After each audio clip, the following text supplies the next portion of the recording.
نن ډېره په زړه پورې بریاني او د کوشنیانو په فرمایش سره. بچیانو فرمایش راکړی و چې نن ابو بریاني راپخوي. د بریاني ته مې اول واره ټماټر او پیاز سره کړو او بیا مې کچالوګان ور واچول او اوس به لږ مستې ور واچوم. تاسې ورته ګورئ او خوند پرې واخلئ. له دې بعده یو چکن کیوبز ور اچوم.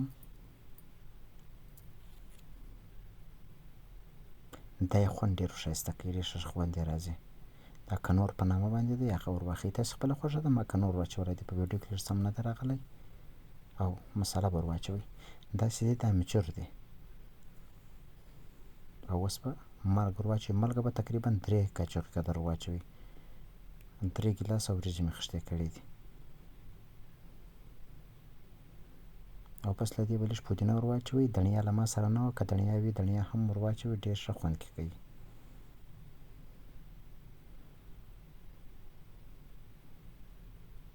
دا به تاسو سرکه لږ ور واچوئ، په دې خاطر چې وریجې سره نشني هم نه او متوي به یې هم نه.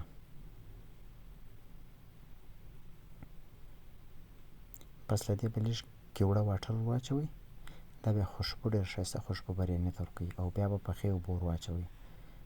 پخې اوبه په دونه اندازه ور واچوئ، مطلب یو بند به تر وریجو پورته وي. او بیا به وریجې ور واچوئ. وریجې سیاله وریجې مې ور اچولې دي، که بسمتي خو لا ښه دي. او انتظار به وکړئ، خوند به باندې واخلئ.